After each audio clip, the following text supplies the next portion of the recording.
Physics classes. एक बार फिर से राज फिजिक्स क्लासेस में आप लोगों का स्वागत है। आज हम लोग बहुत ही इंटरेस्टिंग टॉपिक पढ़ने जा रहे हैं, ओम्स लॉ। ये इंटरेस्टिंग क्यों है पता है? क्योंकि सावन का महीना चल रहा है और हम लोग ओम्स लॉ पढ़ रहे हैं। कितनी अच्छी बात है ना। चलिए, बहुत अच्छी बात है। देखते हैं ओम का नियम। हमारे यहाँ कोई भी नेटवर्क इश्यू नहीं होता है, चाहे देखने में और चाहे सुनने में। आपको पूरी बात अच्छे से समझ में भी आएगी, दिखेगी भी और आप सुन भी सकते हैं। ठीक है। आते हैं। अगर हमारा आपका नेटवर्क सही है तो कोई टेक्निकल इशू पॉसिबल ही नहीं। आते हैं, देखिए ध्यान से। ओम्स लॉ इंट्रोडक्शन आते हैं। यह नियम किसके लिए दिया गया था?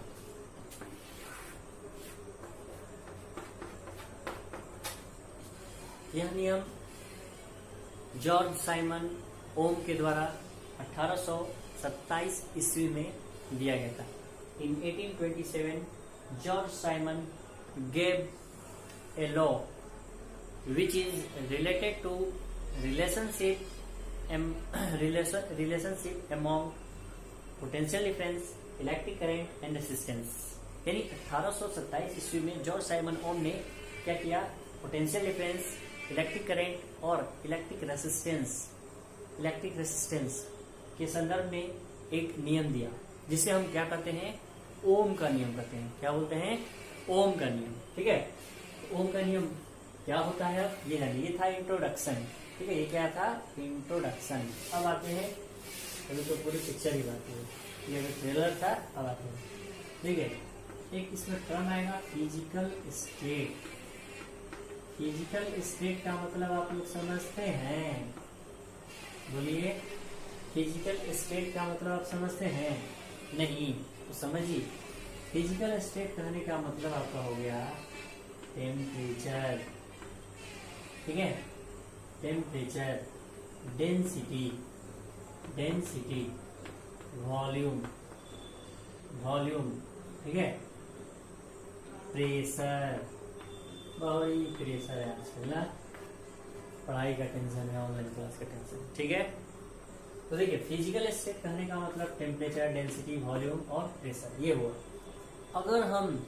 अगर हम किसी सब्सटेंस का फिजिकल स्टेट में कोई परिवर्तन नहीं करते, फिजिकल स्टेट का मतलब आपके माइंड में घूम रहा है क्या क्या? Temperature, pressure, density, volume. है बस समझ में? तो अगर हम किसी सब्सटेंस का फिजिकल स्टेट में कोई चेंज नहीं करते हैं, तब किसी कंडक्टर से, ये हो गया आपका कंडक्टर, किसी कंडक्टर से फ्लो होने वाला जो इलेक्ट्रिक करंट होता है वह डिपेंड करता है किस पर? पोटेंशियल डिफरेंस पर। छोटा बैटरी का पोटेंशियल डिफरेंस क्या होगा? कम होगा तो करंट भी कम पास होगा। बड़ा बैटरी ले लिए तो उसमें पोटेंशियल डिफरेंस ज्यादा होगा, जिसके कारण वो क्या करेगा? ज्यादा से ज्यादा करंट जनरेट करेगा या प्रोड्यूस करेगा। ठीक है। सिंपल वर्ड में समझा जाए क्या कि आई जो होता है इलेक्ट्रिक करंट डायरेक्टली प्रोपोर्शनल होता है पोटेंशियल डिफरेंस के, और करके हम क्या लिख सकते हैं? V डायरेक्टली प्रोपोर्शनल टू आई। ठीक है। एक बार डिफिनेशन फिर से बोल देते हैं ओम के नियम का, जो ओम्स लॉ है। ठीक है। According to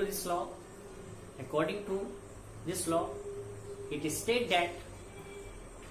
that if there is no change in physical state of any substance,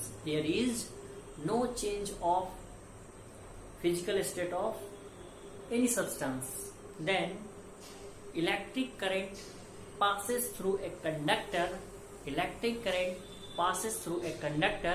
is directly proportional to applied voltage या potential difference। है बात समझ में? That is V directly proportional to I। That is हम क्या बोलेंगे? I directly proportional V या फिर V directly proportional to I। अब directly proportional का साइन हटता है तो एक कांस्टेंट आता है R। ठीक है, ये प्रोपोर्शनलिटी कांस्टेंट है, जिसको हम यहाँ पर क्या बोलेंगे?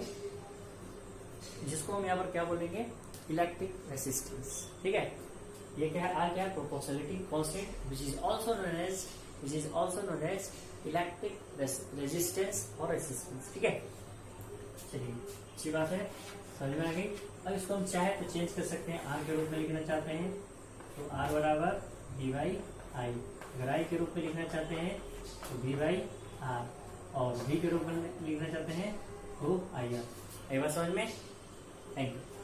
नेक्स्ट आगे देखते हैं, इसमें दो रिलेटेड टर्म है उसको भी जानते हुए चलते हैं। ये जो नियम है, मतलब ये जो लॉ है, ओम्स लॉ जो है, वह आपका यूनिवर्सल लॉ नहीं है। ठीक है, this is not a universal law.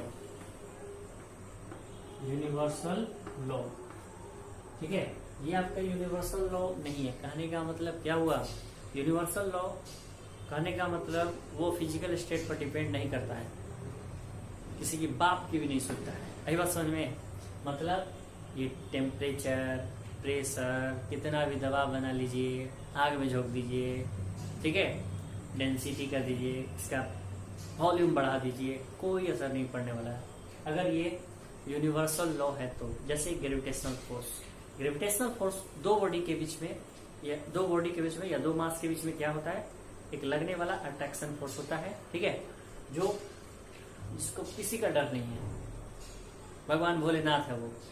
यही बात समझ में, तो देखिए ये यूनिवर्सल लॉ नहीं है, मतलब ये तो बताया भी, ये फिजिकल स्टेट पर डिपेंड करता है, चेंज करेंगे तो चेंज हो जाएगा, इसलिए हम बोल दिए कि यूनिवर्सल लॉ नहीं है। नेक्स्ट अगला पॉइंट, अगला टॉपिक, दो छोटे छोटे टॉपिक है, ओहमिक सब्सटेंस, इसको हम क्लियरली कर लेते हैं। ठीक है, अब यहाँ पर दो टॉपिक आने वाला है, ohmic substance, non ohmic substance. Ohmic substance,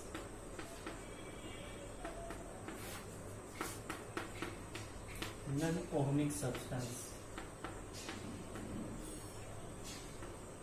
ठीक है, ओहमिक सब्सटेंस होता क्या है, सच substance which obey Ohm's law, ऐसा सब्सटेंस जो ओम्स लॉ को फॉलो करते हैं, ऐसा नियम जो ओम के नियम का पालन करते हैं, फॉलो करते हैं, उसे हम क्या कहेंगे, ओहमिक सब्सटेंस। ठीक है, जैसे आपका अगर बात करेंगे ट्रांजिस्टर, एलईडी, ये इसका एग्जाम्पल वगैरह है।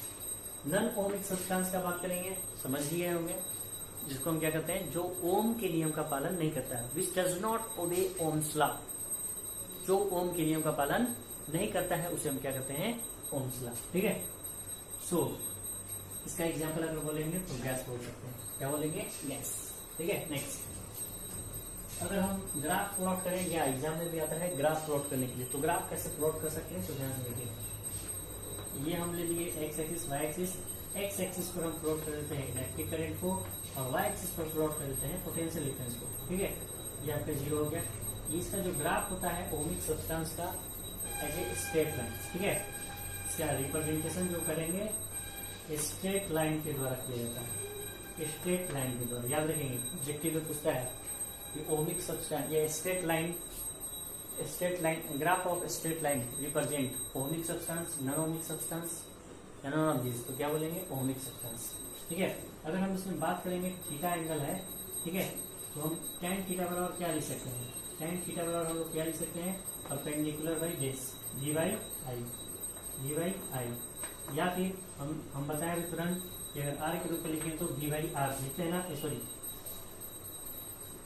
अगर हम आर के रूप में लिखेंगे तो डी बाई आई लिखते हैं, यहाँ पर इसको आर लिख सकते हैं। ठीक है, ये हो गया ओहमिक सब्सटेंस।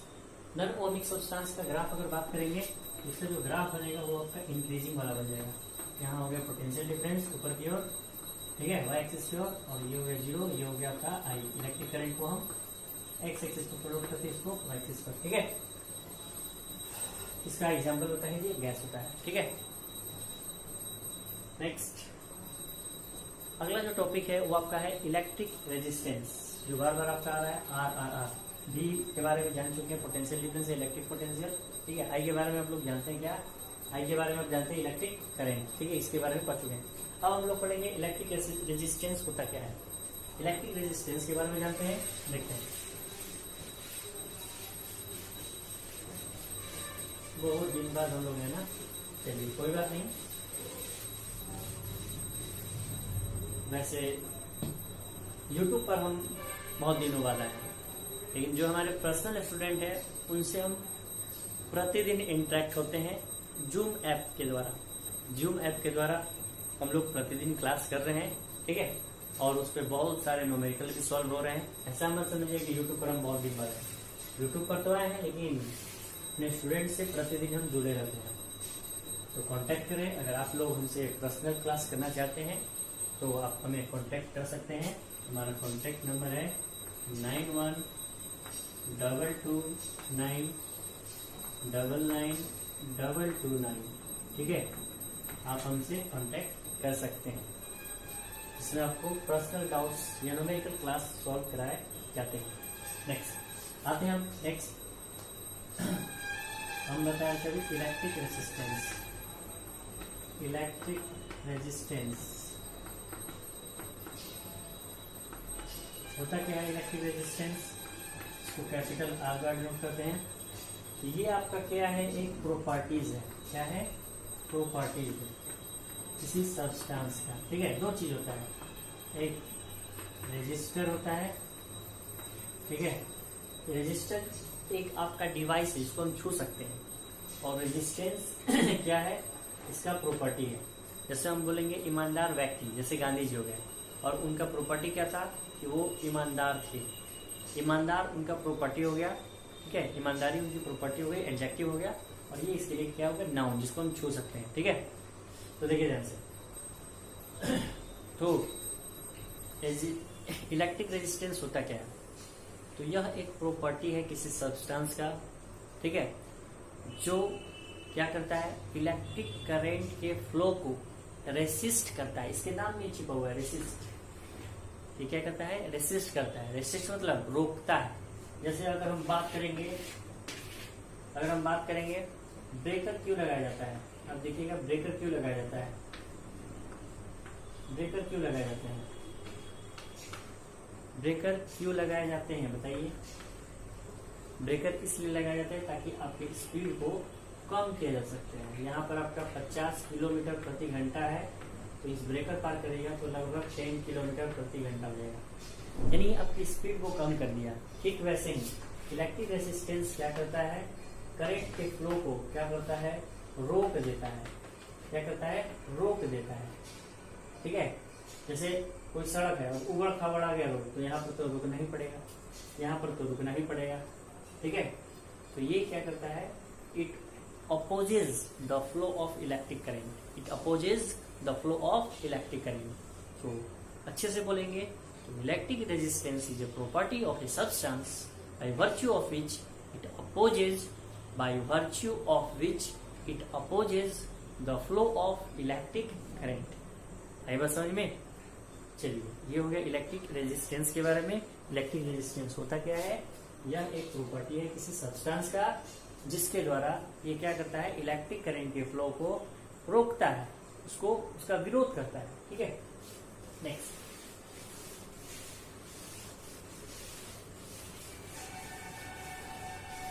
अब हम लोग मैथमेटिकली अगर बात करेंगे तो इलेक्ट्रिक रेजिस्टेंस जो होता है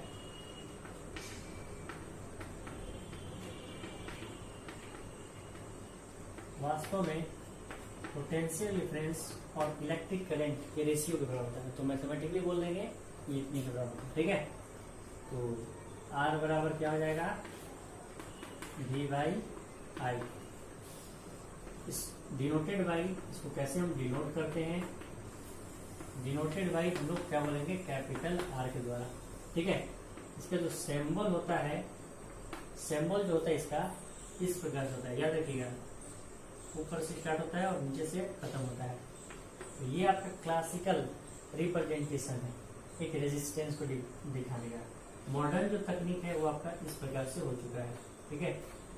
आजकल इस प्रकार से रेजिस्टेंस को रिप्रेजेंट किया गया है, ठीक है। नेक्स्ट आते हैं इसके यूनिट पर। तो इसका यूनिट क्या हो जाएगा? ध्यान से देखिए, यहाँ पर इसको टाइप देते हैं,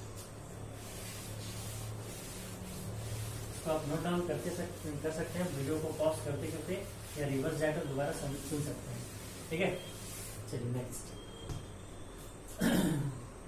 तो यूनिट पर बात कर लेते हैं हम। तो यूनिट क्या हो जाएगा, आर का यूनिट बराबर, सॉरी यूनिट पहले पढ़े ना, चलिए यूनिट देख लेते हैं। आर बराबर आपका क्या होता है, वी बाई आई को क्या बोलते हैं, वोल्ट पर एम्पियर। वोल्ट पर एम्पियर को क्या बोलते हैं, ओम को ऐसे रिप्रेजेंट करते हैं, ठीक है। और देखिए किलो ओम भी होता है, मेगा ओम भी होता है, ठीक है। ये हो जाएगा अदर यूनिट। और स्मॉल के ग्रुप में बात करेंगे तो मिली ओम, माइक्रो ओम, ठीक है। नेक्स्ट डायमेंशन की बात कर लेते हैं। डायमेंशन, तो डायमेंशन क्या हो जाएगा, आर का डायमेंशन बराबर वी का डायमेंशन बाई आई का डायमेंशन। वी का डायमेंशन क्या होता है, M L square T minus two, ठीक है। और यहाँ ए माइनस वन भी होता है, ठीक है। और यहाँ इसका हो जाएगा ए। ओवरऑल बात करेंगे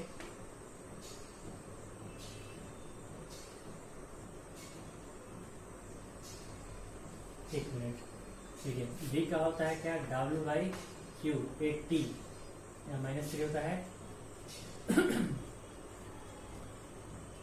ठीक है, माइनस थ्री हो जाएगी।